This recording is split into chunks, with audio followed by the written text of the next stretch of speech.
Welcome to the Quit Vaping podcast, the podcast designed to make you a non-listener. In this show, I'm not going to scare you away from a life of vaping. What I am going to do is show you just how good your life can be without it. Thank you so much for listening and enjoy the show. So I'm going to get going on the episode today, but I just want to say something. I went to my life coaching mastermind from the life coach school this week, and I just got back. And I was surrounded with so many coaches who do all sorts of different things, and it was just so inspiring. I was surrounded by coaches who help things with over drinking, overeating, just random things like women's fashion, and like there's a coach who does decluttering, and it was just so cool being surrounded by coaches. And I was the only one who does vaping. So I actually have a meeting this week with somebody who helps with podcasts, and they might help me straighten my podcast out a little bit more and make it even better. So I'm very excited for that meeting. But today I want to talk about a very common thing that people talk about and they're not sure like what's right, what's wrong, and it's quitting cold turkey. So I'm just going to talk about my opinions on it and then let you decide what's best for you. But remember, the way that I help people quit vaping is very simple.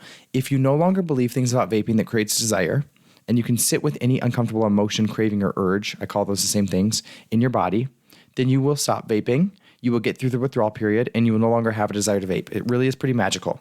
Remember that the desire to vape, your desire for nicotine, is actually a learned desire, and you can unlearn that desire. It's pretty cool.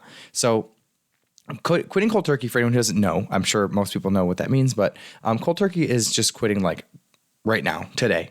Right now, I'm not going to wean off. I'm not going to do patches, nothing like that. So I have an episode on nicotine replacement, and my opinion on nicotine replacement is it doesn't really make sense to quit using nicotine replacement because you're literally getting addicted to the same exact substance that you're trying to get unaddicted from. But what I do want to say is this. I don't think that it's black and white, right or wrong, to quit cold turkey or use nicotine replacements or anything like that. But what I can tell you is that it's much easier to quit after you start to shake up the beliefs that are creating desire and after you learn how to sit with your emotions. So when people are first starting quitting, I think the most important skill set you can learn is learn how to get into your body. Learn the difference between something that's anxiety and something that's just a craving to use nicotine. Learn the difference between joy or fear or regret or shame or judgment, because it's really important to understand the emotions in your body. If you can sit down with the emotions in your body and understand them and name them, you no longer need to escape them with things like nicotine. Now remember, nicotine is obviously addictive, so when you're vaping, you still have to learn how to sit with urges and cravings, whatever you call them. So that's the same skill set, though. The cool thing about learning how to feel your emotions is that you're learning how to sit with uncomfortable vibrations in your body. And when you do that, you also are simultaneously learning how to sit with urges and emotions and cravings, so that when you have a craving come up, it's a practice thing that you can sit with. You don't need to respond to it. So if you want to quit cold turkey, I would recommend that you practice this work and you understand what you believe about nicotine before trying that. The reason why so many people try to quit cold turkey and it doesn't work for them is because they're typically willpowering themselves against beliefs that are creating desire to use nicotine. For example, if you think that nicotine is helping you with your anxiety, that's a belief that you hold. That's a thought error, by the way. It doesn't actually help with anxiety. It creates a lot more of it. But if you think that nicotine is helping you with your anxiety, and then you try to quit cold turkey, when you feel anxiety, you're going to have a very strong desire to use nicotine, and then you're going to get into a willpower battle with yourself. This is where most people find themselves struggling really hard, especially when they quit cold turkey, is that they have all these belief systems in place, and then they just stop taking the action that the belief systems want them to take. And then they're fighting themselves against their own beliefs, their own thinking, and what happens then is once you're in willpower, you're using all of your will, right? So it's a very, very limited short-term thing that you can do until eventually you lose your willpower, you lose your energy, and you're giving in. And then the worst part about that, the tragic part, is typically people think there's something wrong with them. So they use their failed attempt as ammunition against themselves. They start beating themselves up. They start shaming themselves. They start verbally attacking themselves. And it makes the whole thing worse. Because what does somebody who vapes do when they feel shame and guilt and resentment and judgment? They vape. So remember, I talk about this all the time in this podcast. Like, you have to learn how to love yourself if you want to quit vaping. And I guess I shouldn't say that. You don't have to.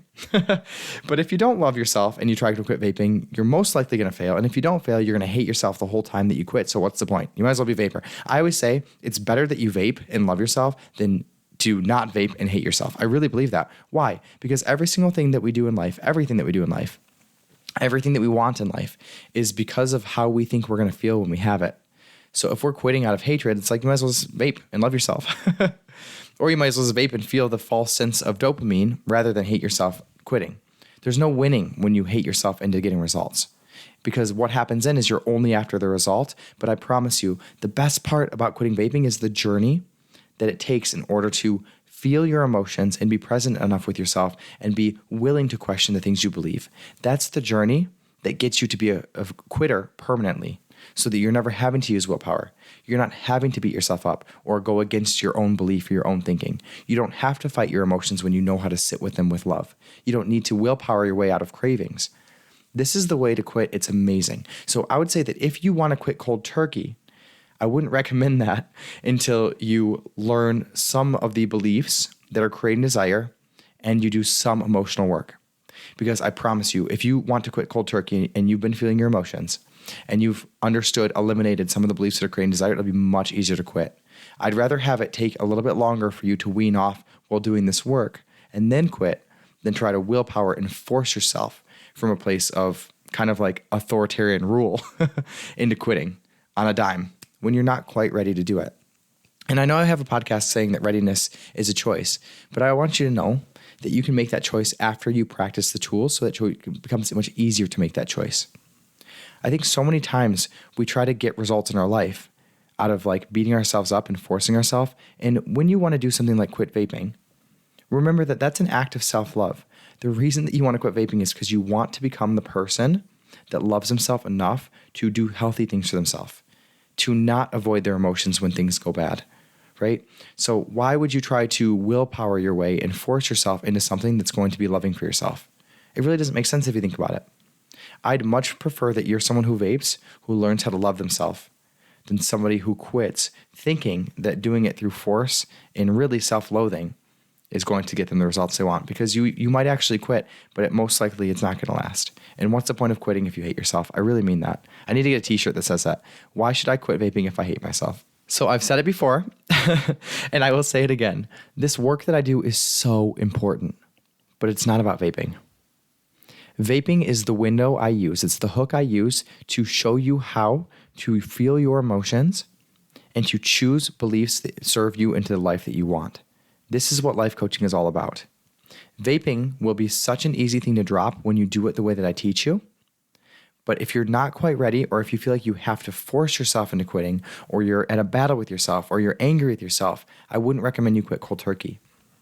This work takes some time sometimes. It doesn't always, by the way. Like, it could just be one day where you just decide, you know what, you have like a belief shift, and you're like, I'm done. And I know that you guys might have heard of Alan Carr, and he has a bunch of books called The Easy Way to Quit Smoking and Vaping and all that stuff. And what Alan Carr does, essentially what his method is he just changes your beliefs throughout the book so that you don't see any benefit to vaping. That's kind of a similar structure of what I do, but I also want you to learn the skill set of changing your beliefs. So Alan Carr fishes for you. I teach you how to fish. And in addition, I teach you how to feel your emotions in a way that Alan Carr doesn't. Not that there's anything wrong with that. He helps a lot of people every year quit.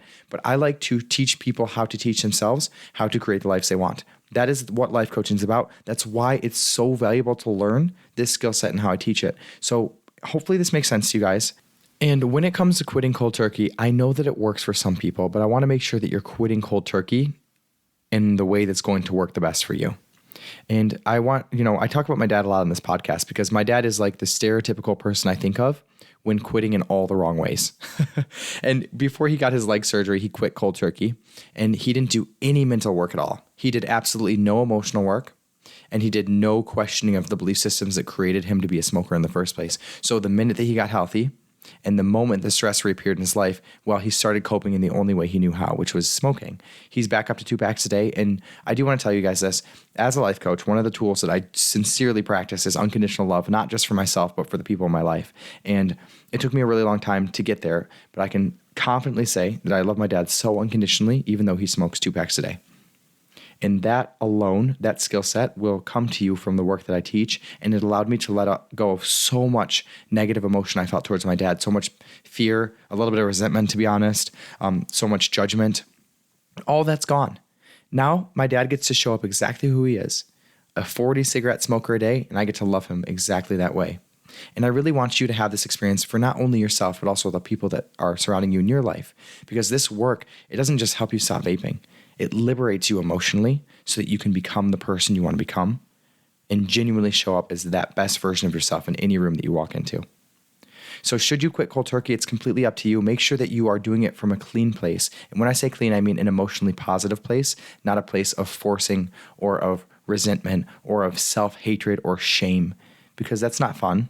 And I'm not saying that vaping should be fun or quitting vaping should be fun, but I'm also not saying it has to be horrible, miserable, terrible, because what's the point in quitting if it's a horrible experience? You might as well keep vaping. I really want you to become the best version of yourself, and this work is the window to that. So if you're ready to quit, give it a shot. If you still think you need to feel your emotions, if you play around with your belief systems a little bit, question what you believe about nicotine that's creating the desire, keep on listening, and I will see you in the next episode. This was great. I'm so happy to be back, and I love you guys so much. You're all, you as kind, you as worthy, you as perfect. You as kind, you as smart, and you as important. I'll see you next week, guys. What's up, guys? I hope you're enjoying the show and that each episode is bringing you one step closer to becoming a non-listener. If you'd like to take all this information to the next level and finally quit vaping for good, you can check out the course link in my bio. Have a great day. See you next week.